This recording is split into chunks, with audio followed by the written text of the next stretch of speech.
अस्सलाम वालेकुम, मैं हूं Sheikh Umar. City India news में आप तमाम का इस्तकबाल है। आइए देखते हैं आज की टॉप 10 न्यूज। बैन तबखाती शादी यानी दूसरे तबके में शादी करने पर शहर हैदराबाद के इलाके बेगम बाजार कोलसावाड़ी में गुज़िश्ता रात पेश आए एक नौजवान के कत्ल की वारदात के सिलसिले में पुलिस ने 4 मुलजिमीन को गिरफ्तार कर लिया। इस वारदात से इलाके में सनसनी फैल गई थी। पुलिस ने मुलजिमीन की तलाश के लिए खुसूसी टीमें तश्कील दी थी। पुलिस ने बताया कि 21 साला नीरज पनवार ने 1.5 साल पहले संजना नामी लड़की से बैन तबखाती शादी की थी, यानी दूसरे तबके में शादी की थी। पुलिस ने शुबा जाहिर किया था कि लव मैरिज इस वारदात की अहम वजह है। इस वारदात के बाद पुलिस ने करीब में वाक़ CCTV फुटेजेस भी हासिल किए और मोटरसाइकिलों पर पहुंचकर ये वारदात अंजाम देने वाले हमलावरों की तलाश के लिए खुसूसी टीमें भी तश्कील दी थी। इन मुलजिमीन को पुलिस ने गिरफ्तार कर लिया है। इसी दौरान ट्रेडर्स एसोसिएशन ने इस वारदात के खिलाफ हफ्ते को बेगम बाजार मार्केट बंद बनाया। किसी भी किस्म की नागहानी को रोकने के लिए पुलिस की भारी तादाद को वहां तैनात कर दिया गया।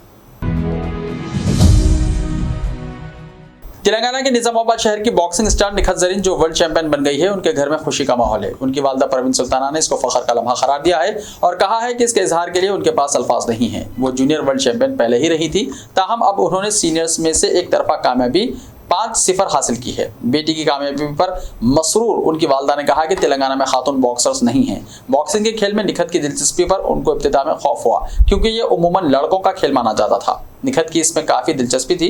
वो लड़कों के साथ प्रैक्टिस करती थी। बॉक्सिंग के दौरान बाज़ वक्त वो जख्मी भी हो जाया करती थी, जिसकी वजह से वो चाहती थी कि निखत बॉक्सर ना बने। ताहम निखत बॉक्सिंग की तरबियत हासिल करने के लिए काफ़ी मुसर थी। इसमें उनकी वालिद का काफ़ी ताउन रहा। उनके वालिद मोहम्मद जमील अहमद ने कहा कि उनको बेटी पर भरोसा था। आलमी चैंपियनशिप के फाइनल मुकाबले में सेकेंड राउंड मुश्किल ज़रूर था, ताहम निखत ने इस मुकाबले को जीतकर नई तारीख बनाई है। उन्होंने कहा कि बॉक्सिंग के लिए काफ़ी अज़्म की ज़रूरत होती है। रियासती वजीर श्रीनिवास यादव तारीखी वर्षा को मिटाने के इक़दामात में मसरूफ़ हैं। दरअसल श्रीनिवास यादव कांग्रेस के कारनामों से खौफ खाते हुए कई एक निशानात को मिटाने की पॉलिसी पर गामज़न हैं। इस तरह वो असम्बली हल्का सनत नगर में तगलख बने बैठे हैं।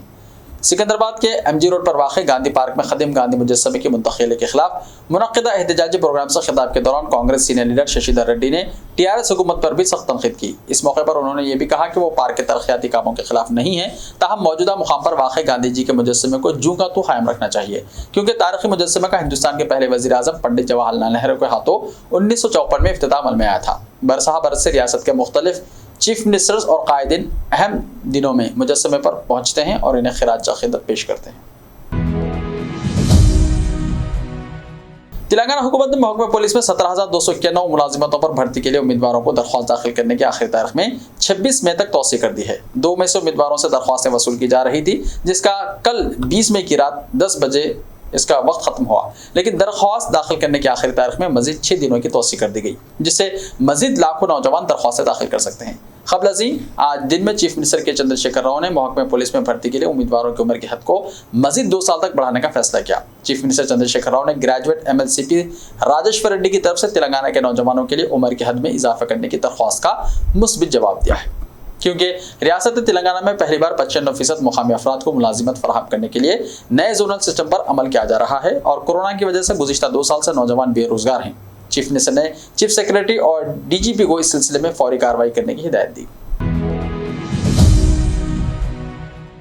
चीफ सेक्रेटरी सोमेश कुमार ने ओहदेदारों को हिदायत दी है कि 26 मई को वज़ीर आज़म नरेंद्र मोदी के दौरे हैदराबाद के मौके पर वज़ीर इंतजाम किए जाए। चीफ सेक्रेटरी ने BR के भवन में आला ओहदेदारों के साथ दौरे के इंतजाम का जायजा लिया। चीफ सेक्रेटरी ने बताया कि वज़ीर आज़म हैदराबाद में इंडियन स्कूल ऑफ बिजनेस की तकरीब में शिरकत करेंगे। सोमेश कुमार ने ओहदेदारों को हिदायत दी है कि प्रोटोकॉल के मुताबिक तमाम महकमेजात बेहतर तालमेल के साथ नक़ाइद से पाक इंतजाम को यकीनी बनाएं। सदर जमहूरिया रामनाथ कोविंद और वज़ीर आज़म नरेंद्र मोदी ने निजामाबाद से ताल्लुक़ रखने वाली बॉक्सर निखत जरीन को वुमेन्स वर्ल्ड बॉक्सिंग चैंपियनशिप में गोल्ड मेडल जीतने पर मुबारकबाद पेश की है। सदर जमहूरिया हिंद ने अपने ट्विटर पर कहा कि वो निखत जरीन को वुमेन्स वर्ल्ड बॉक्सिंग चैंपियनशिप में गोल्ड मेडल जीतने पर मुबारकबाद पेश करते हैं। सारे मुल्क को उन पर फ़ख्र है। उन्हें यकीन है कि निखत की कामयाबी से दूसरे नौजवानों और ख़ास तौर पर लड़कियों को जज्बा हासिल होगा, वो भी अपनी ख्वाबों को पूरा करेंगे। उन्होंने कहा कि वो निखत के लिए मुस्तक़बिल में भी शानदार कामयाबियों के लिए नेक तमन्नाओं का इजहार करते हैं। क़ब्ल वज़ीर आज़म नरेंद्र मोदी ने भी वर्ल्ड बॉक्सिंग गोल्ड मेडल जीतने पर निखत जरीन को मुबारकबाद दी थी। टीआरएस ने आइंदा इलेक्शंस की तैयारियों का आगाज कर दिया है। ग्रेटर हैदराबाद पर तवज्जो मरकूज की है। ऑपरेशन आक्रोश के तहत बीजेपी कॉर्पोरेटर्स को टीआरएस में शामिल करने की मुहिम का आगाज हो गया। ताहाल 13 कॉर्पोरेटर्स से तबादला ख्याल किया गया, जिनमें 8 ने रजामंदी का इजहार किया। जेएचएमसी के 24 असेंबली हल्के हैं जो किसी भी जमात को इख्तिदार दिलवाने में अहम रोल अदा करते हैं। साल 2018 इलेक्शंस में टीआरएस ने तवक्को से बेहतर मुजाहरा किया था, ताहम इसके बाद जेएचएमसी के इंतखाबात में बीजेपी ने 40 से ज़ायद डिवीजन्स पर कामयाबी हासिल करके अपने आप को टीआरएस के मुतबादिल के तौर पर पेश किया और आइंदा असेंबली इलेक्शंस के लिए हुक्मरान जमात को बहुत बड़ा चैलेंज पेश किया।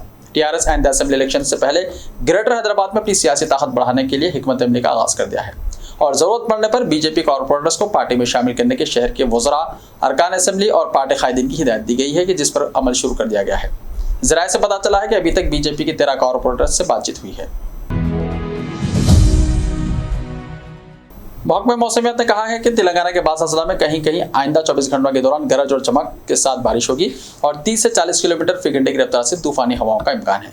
अपने बुलेटिन में उसने कहा कि हफ्ते से बास अजला में कहीं कहीं गरज और चमक का इम्कान है। आइंदा 5 दिनों के दौरान तेलंगाना में बास मुकामात पर हल्की तो औसत या फिर गरज और चमक के साथ बारिश का इम्कान है।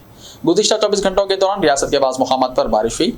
आजम तरीन दर्जा हरारत 39 डिग्री सेल्सियस रामागुंडम में दर्ज किया गया। आंध्र प्रदेश के चीफ मिनिस्टर जगनमोहन रेड्डी ओहदेदारों के साथ स्विट्जरलैंड के दावोस रवाना हो गए, जहां वो 22 से 26 में आलमी मुआशरा फोरम के सालाना इजलास में शिरकत करेंगे। रेड्डी की बीवी वाईएस भारती, बेटी वर्षा रेड्डी, ओएस डेस कृष्णा मोहन रेड्डी और ए जोशी खुसूसी तैयारी के जरिए गनावरम एयरपोर्ट से दावोस के लिए रवाना होंगे। वो 31 मई को रियासत वापस होंगे। दावोस में जगन की क़यादत में एक पवेलियन कायम किया गया है। साउथ सेंट्रल रेलवे ने एमएमटीएस की 34 खिदमात को 21 और 22 मई को मनसूख करने का ऐलान किया है। जिन एमएमटीएस ट्रेन को मनसूख किया गया है, इनमें लिंगमपल्ली हैदराबाद की 9 खिदमात और हैदराबाद लिंगमपल्ली खिदमात की 9 ट्रेनें शामिल हैं। इसके अलावा फलकनुमा लिंगमपल्ली के 7 ट्रेनों को मनसूख किया गया है और लिंगमपल्ली फलकनुमा के 7 खिदमात मनसूख रहेंगी।